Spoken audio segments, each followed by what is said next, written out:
할렐루야. 오늘도 주님과 동행하는 복된 하루가 되시기를 축복합니다. 오늘 본문 1절은 이 본문의 말씀의 배경 상황을 우리에게 알려주고 있습니다. 예레미야가 아직 시위대 뜰에 갇혀 있을 때에 여호와의 말씀이 그에게 두 번째로 임하니라 이르시되, 예레미야가 시위대 뜰에 갇혀 있었습니다. 그 이유는 여러 번 제가 말씀드린 것처럼 이스라엘이 바벨론에 멸망할 것이라고 예레미야가 예언했습니다. 이것 때문에 사람들의 미움을 샀기 때문에 갇혀 있을 수밖에 없었습니다. 고난을 당하고 있었죠. 그런가 하면 이스라엘 나라도 위기에 빠져 있었습니다. 예레미야 예언대로 바벨론이 예루살렘을 완전히 포위하고 있었거든요. 지금 상황은 예레미야 개인으로도 고난이고 국가적으로도 위기 가운데 있었습니다. 그런데 그때 하나님의 말씀이 예레미야에게 임했습니다. 하나님 이렇게 말씀하셨습니다. 우리 3절인데요. 너는 내게 부르짖으라. 내가 내게 응답하겠고 내가 알지 못하는 크고 비밀한 일을 내게 보이리라. 아멘. 위기 가운데 있는 예레미야에게, 위기 가운데 있는 이스라엘 민족에게 주신 하나님의 응답은 기도하라 였습니다. 기도해야 됩니다. 기도에 대해 모르는 기독교인은 아무도 없습니다. 또 기도해야 된다고 하는 것을 모르는 기독교인도 없습니다. 그런데 안타까운 것은 정작 기도해야 될 때에 기도하지 못하는 그리스도인이 많다는 겁니다. 오히려 평상시에는 조금씩 기도 생활을 합니다. 근데 정작 큰 어려움을 만나 기도해야 될 때는 그 어려움이 주는 걱정과 근심과 염려에 눌려서 기도하지 못하는 사람들이 많다는 겁니다. 늘 기도해야 되지만 특별히 기도해야 할 때가 있습니다. 하나님께서 기도하라고 주신 상황이 있습니다. 우리 그럴 때 기도해야 됩니다. 새 중에 비서새라는 새가 있다고 합니다. 이 새는 아프리카에 많이 서식하는 새라고 하는데요. 이 새는 굉장히 높이 날 수 있는 튼튼한 날개와 능력이 있다고 합니다. 그런데 이상한 것은 이 새가 어려움을 만나면 날지 못한다고 그래요.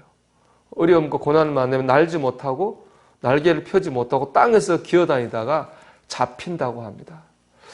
높이 날 수 있는 날개와 능력이 있다면 그 위기 때야말로 가장 높이 날아야 될 때가 아니겠습니까?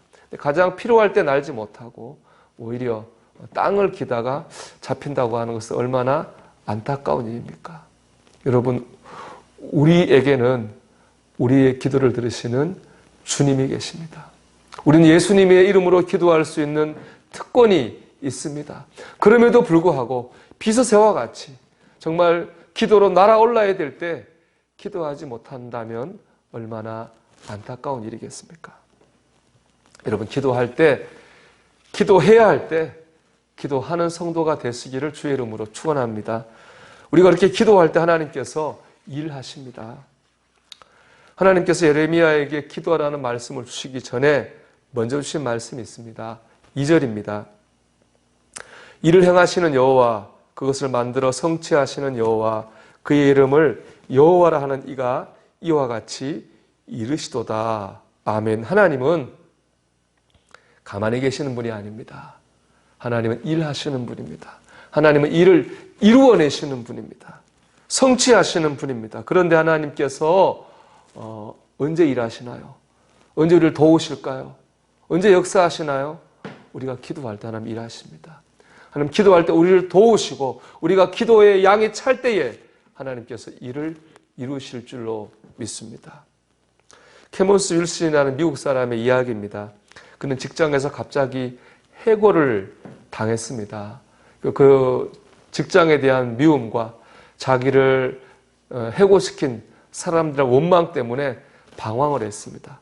가출도 했습니다. 이렇게 방황의 시간이 지난 다음 집으로 돌아와서 아내에게 이렇게 말했습니다. 여보, 나는 죽고 싶소. 내가 모든 노력을 다 해보았지만 되는 일이 아무것도 없으니 죽는 게 낫지 않겠소. 그렇게 말합니다.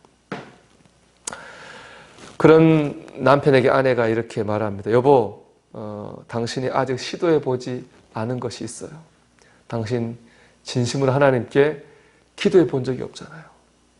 그동안 아무 자기 나름대로 살아보려고 노력했는데도 되지 않았지만 기도해 보지 않았느냐는 아내의 그 말이 가슴에 확 꽂혔습니다.